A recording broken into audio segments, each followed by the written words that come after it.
My Unknown Friend by Leacock. He stepped into my compartment. He carried a $50 suitcase that he put down on the seat. Then he saw me. "Well, well," he said. "Well, well." I repeated. "Who would have thought of seeing you?" he said, shaking hands eagerly. "You haven't changed a bit." "Neither have you," said I. And all the time, I was wondering who he was. I couldn't recall him at all. But when a name or face escapes me, I never lose my presence of mind. I know how to deal with the situation.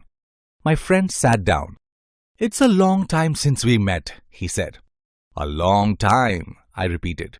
"I sometimes wonder where the old gang are gone to," he said. "Say," I said, "where's Billy?" This is a safe line. Every old gang has a Billy in it.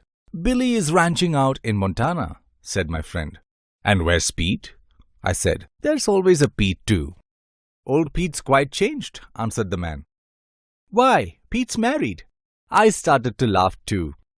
"I meant to write to you," said my friend, "when I heard of your loss." I remained quiet. What had I lost? "Yes," the man went on. "Death is always sad."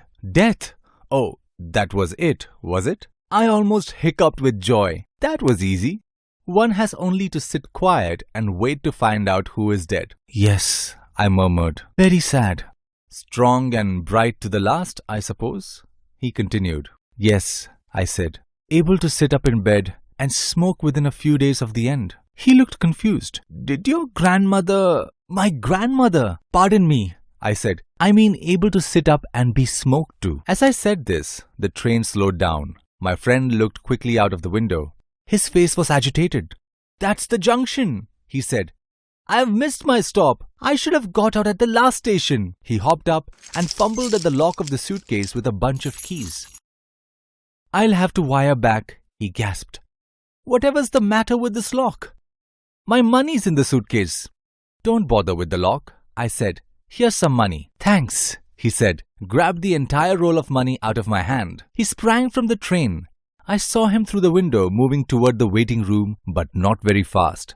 The porters were calling, "All aboard!" There was the clang of a bell, a hiss of steam, and the train was off. Idiot, I thought. He's missed it, and there was his $50 suitcase lying on the seat. Then I heard the porter's voice again, guiding someone through the car. "Ah, looked all through the kya for it, sah," he was saying. "I left it on the seat in the car there," said the angry voice of a stranger, a well-dressed man who put his head into the door of my compartment. Then his face beamed with recognition. But it was not for me. It was for the $50 suitcase. "Ah, there it is," he cried, seizing it and carrying it off. I sank back in dismay. The old gang? Pete's marriage? My grandmother's death?